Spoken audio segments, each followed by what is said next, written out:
Nun wird die Kosel in dem ramponierten Zeughaus auf Stolpen untergebracht. Über Graf Wackerbarth, dem jetzt als Kommandant von Dresden auch Stolpen untersteht, erfährt sie 1717, dass August der Starke nun doch den Ehevertrag zurückerhalten hat. Nachdem der König den Vertrag wieder in Händen hält, hofft die Gräfin auf Haftentlassung. Dies erfolgt nicht. 1719 nimmt ihr der Landesherr sogar Pillnitz weg. Die Kosel bittet vergeblich, ihr zu sagen, worin ihre Schuld liegt. Am 1. Februar 1733 stirbt der König. Er wird in der Krypta der Krakauer Kathedrale bestattet. Festungskommandant Boblik will zunächst das Ableben des Monarchen vor der Gräfin verheimlichen, doch im März erfährt sie davon. Jetzt, so glaubt sie hoffnungsvoll, wird ihre nunmehr über 16-jährige Haft vorbei sein. Dennoch trauert Anna Constantia sehr um August. Sie trägt schwarze Kleidung und versieht ihre Briefe mit einem schwarzen Trauerrand. Der Nachfolger Augusts des Starken, sein ehelicher Sohn August III., denkt nicht daran, die Kosel aus ihrer Isolierung zu befreien. Das Ansehen seines Vaters und damit der Ruhm des Hauses Wettin, so meint er, würde darunter leiden. Nach einer schriftlichen Überlieferung aus dem Jahre 1837 sollen vor einigen Jahrzehnten folgende Verse von der Hand der Kosel in einer Fensterscheibe der Burg Stolpen zu lesen gewesen sein.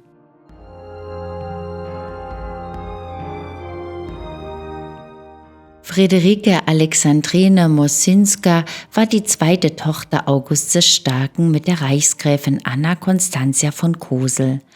Die zwei Schwestern Augusta Constantia und Friederike Alexandrine kamen zur Großmutter Anna Margareta von Brockdorff.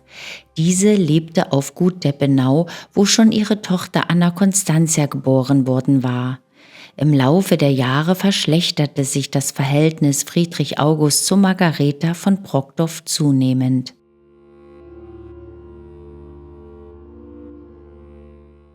August der Starke entschied sich im September 1721, seine Kinder zurück nach Sachsen zu holen.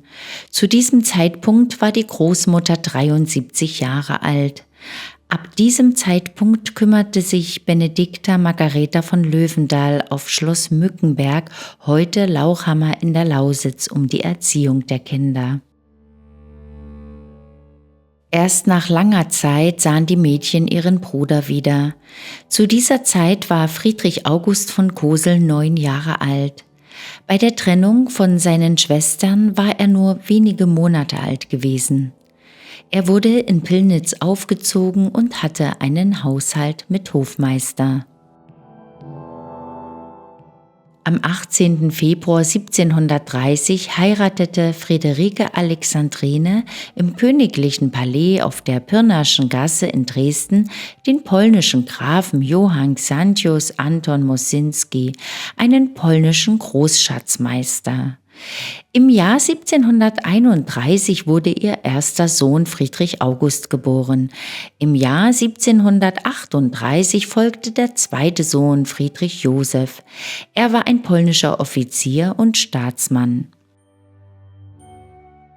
Nach dem Tode des Grafen Moszynski 1737 erwarb Friederike Alexandrine im April 1742 an der Bürgerwiese in Dresden ein Grundstück und ließ ein Palais mit umliegenden Gartenanlagen im Rokokostil errichten. Sie veranstaltete regelmäßig Feste für den Dresdner Adel und lebte hier bis zu ihrem Tode 1784. Sie wurde 73 Jahre alt.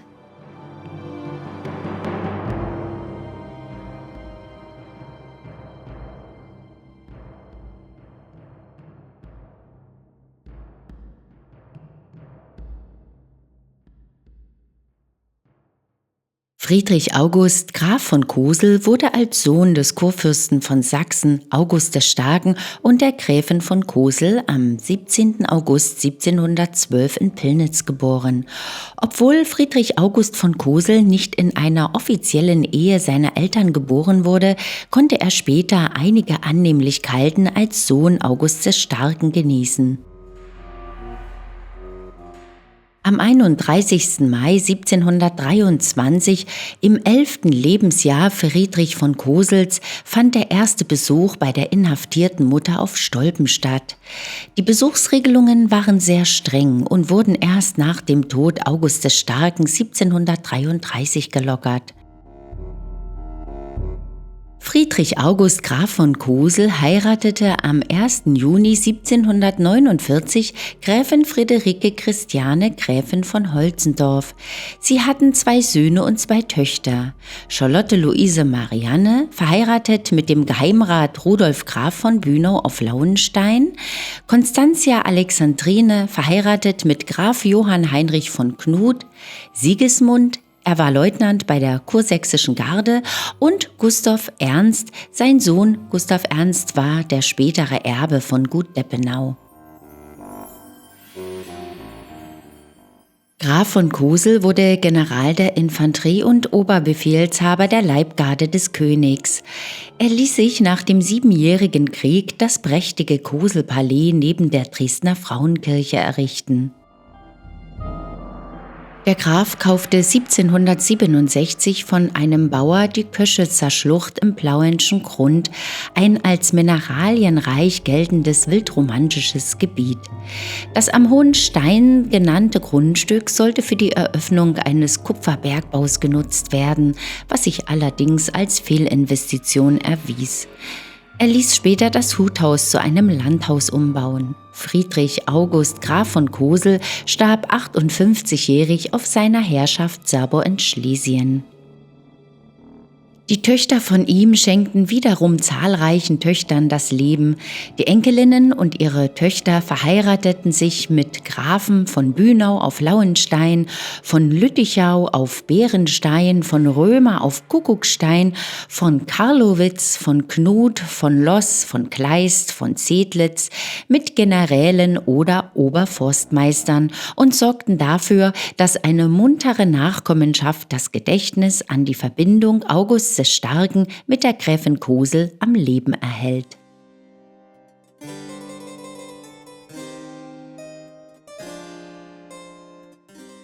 Im März 1760 hatte Anna Constantia von Cosel ihr Testament aufgesetzt und ihren Sohn Friedrich August zum Haupterben bestimmt. Ihre letzte Ruhestätte wollte sie auf dem Schafberg bei Langenwolmsdorf unweit Stolpens haben. Dieser Wunsch wurde ihr nicht erfüllt.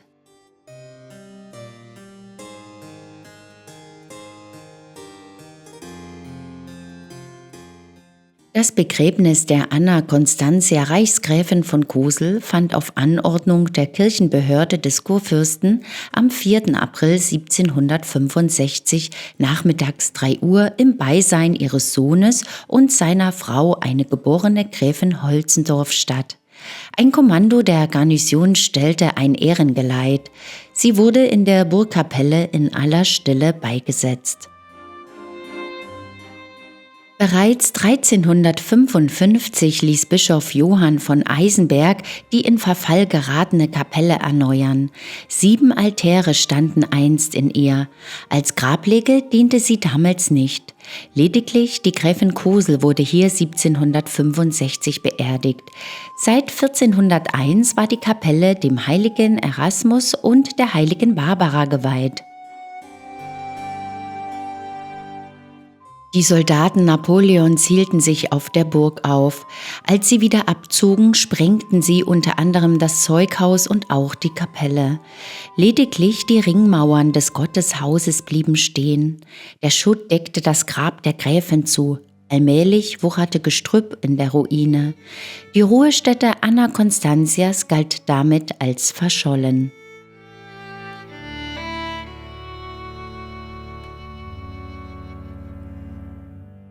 Schon 1880 bemühten sich Wissenschaftler und Historiker, das Grab aufzuspüren. Auf der Suche nach der Gruft der Gräfin Kosel öffnete Professor Steche mit behördlicher Erlaubnis am 13. September 1881 unter Hinzuziehung des Stolpener Pfarrers die Grablege. Man kennzeichnete die Stelle anschließend durch einen neugotischen Kreuzstein, der 1982 und 2004 abgelöst wurde. Die überwölbte und sauber geputzte Gruft, welche sich 40 Zentimeter unter dem jetzigen Niveau der Kapelle befindet, zeigte einen einfachen gelb gestrichenen, etwas zerfallenen Sarg. Darauf befand sich ein bedeckendes Brett mit einer Inschrift auf einer zinnernen Tafel. Die Inschrift mit ihren Lebensdaten belegen eindeutig, dass es sich um die Reichsgräfin von Kosel handelt. Soweit die Trümmer des Sarges es erkennen ließen, war der Sarg mit gelber Seide ausgeschlagen und bestand aus Fichtenholz.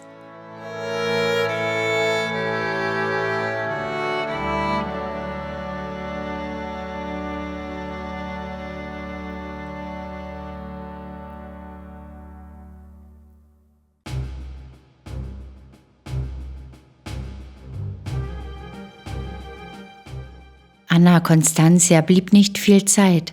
Warum hatte sie nicht gleich auf das Kammermädchen gehört, als es ihr zum ersten Mal sagte, der König komme nach Stolpen?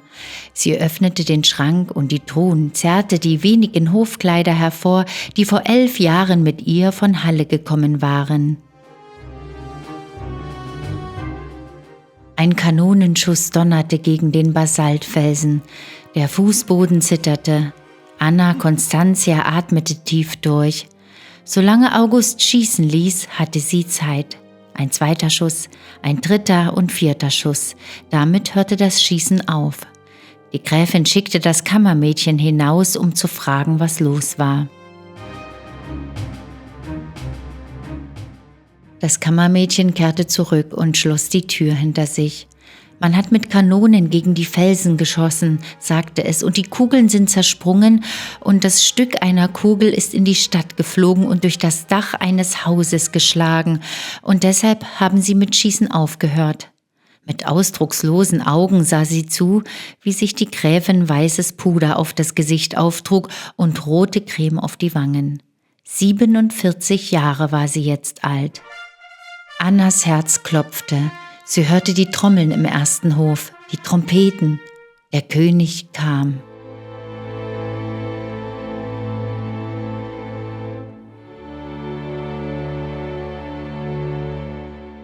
Der König sah zu ihr hoch. Da stand sie am Fenster des alten Zeughauses und erwartete ihn, schön und strahlend wie früher, energisch und siegesgewiss, hoheitsvoll und ungebrochen.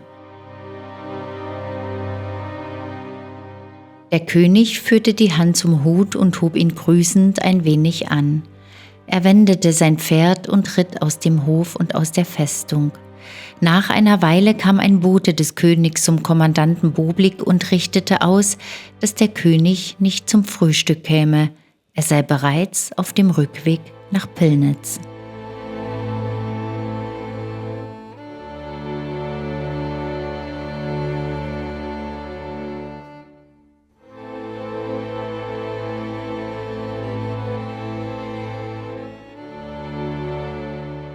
Der Schösserturm erhielt seinen Namen im Sinne von Steuer und Abgabe, was so viel bedeutet wie Beisteuern zum Gemeinwohl. Hier waltete der Schösser seines Amtes, zu dessen Aufgaben die Verwaltung der Einnahmen und Ausgaben des Amtes Stolpen gehörte. Eine kleine Darstellung inszeniert hier den Arbeitsplatz des Amtsschössers und hinterlässt Eindrücke der spätmittelalterlichen und frühneuzeitlichen Amtswirtschaft.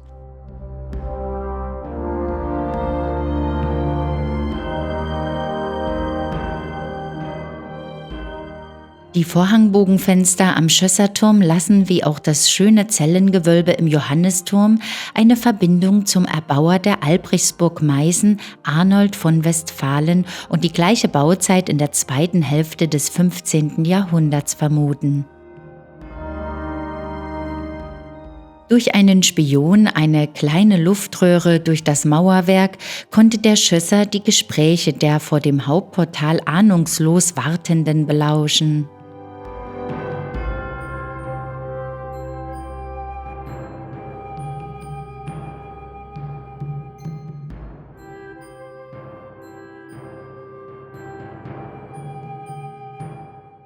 Die beiden Verliese im Untergeschoss, Mönchsloch und Ketzerloch genannt, weisen auf die Reformationszeit hin. Der Bischof von Meißen bekämpfte die Anhänger des reformatorischen Glaubens mit Nachdruck. Mit dem Hungerloch im Johanniskerker besitzt die Burg Stolpen ein weiteres eindrückliches Beispiel mittelalterlicher Gefangenenverwahrung.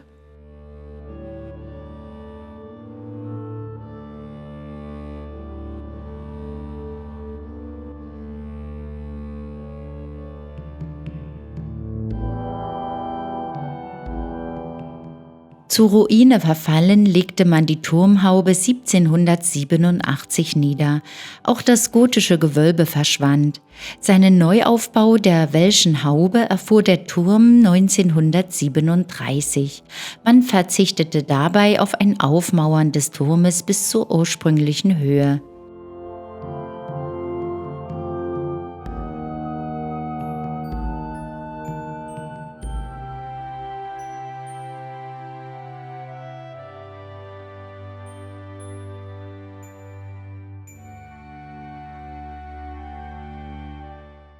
Der Siebenspitzenturm hatte ehemals 7 Turmhaubenspitzen, die gaben ihm seinen Namen. Im Erdgeschoss erinnert ein Herdtisch mit Rauchfang an die Kurfürstin Anna, die hier ihre Privatküche unterhielt. Wegen ihrer kräuterkundlichen Ambitionen nennt man diesen Raum auch gern die Kräuterküche. Einst unterhielt die Kurfürstin nebenan einen Raum, der als der Kurfürstin Apothekengewölbe bezeichnet wurde. Kurfürst August begann eine intensive Bautätigkeit im Stil der neuen Zeit. Das Renaissanceschloss Stolpen entstand. In der hinteren Hauptburg, dem hochherrschaftlichen Teil der Veste Stolpen, baute man das Fürstenhaus mit den Privatgemächern der fürstlichen Familie, Gesandtenquartieren, einem Speise- und einem Festsaal. Der Kurfürst ließ sich hier eine Drechselstube einrichten, um seiner Neigung jederzeit nachgehen zu können.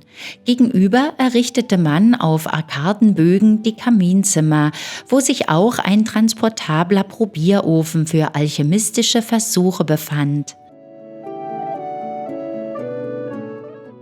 Für die Kurfürstin Anna entstand das Destillierhaus, in dem sie in 2 gemauerten Öfen Gold und andere köstliche Sachen laboriert haben soll. Anna von Dänemark ist bekannt für ihre kräuterkundlichen Ambitionen und gilt heute als Wegbereiterin des modernen Apothekenwesens.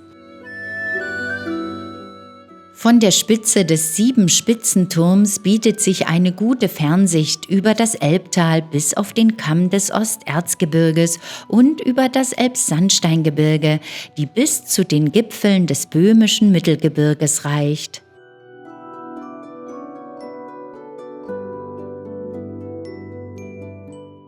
Wieder freigelegt und begehbar sind die Burgkeller, die sich auf 2 Ebenen wie ein Labyrinth unter den Ruinen erstrecken. Die geschriebene Geschichte Stolpens begann am Anfang des 13. Jahrhunderts. Der Erwerb der Burg Stolpen erfolgte 1218 durch Bischof Bruno II. Nach einer Urkunde aus dem Jahre 1227 hatte sich der Bischof dazu 168 Mark Silber vom Domkapitel geliehen. Vermutlich war der Verkäufer ein gewisser Moiko, der sich nach Stolpen nannte und ein sorbischer Edler gewesen sein soll.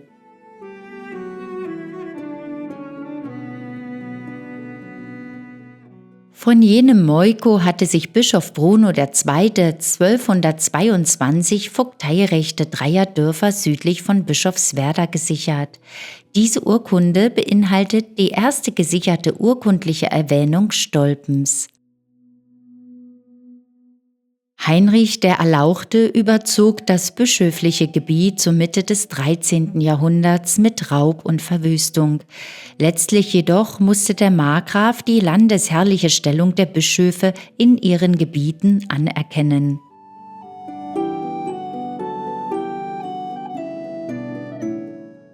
Der Herrschaftsanspruch der Bischöfe brachte sie auch in Konflikte mit eingesessenen adligen Lehnsnehmern. Manche adlige Familien wanderten nach Schlesien ab, andere suchten die offene Konfrontation und besetzten die Burg Stolpen.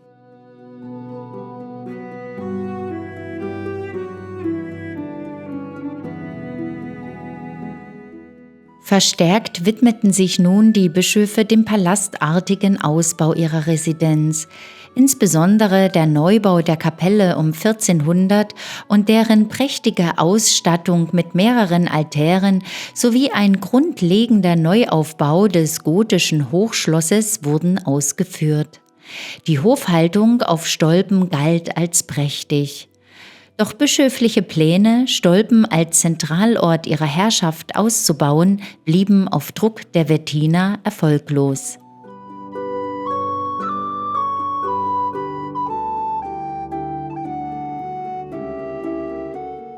Das Lapidarium zeigt Werksteinfragmente aus Gotik, Renaissance und Barock, die überwiegend bei der Brunnenberäumung wieder ans Tageslicht gekommen sind. Darunter 2 Gewölbeschlusssteine der Burgkapelle.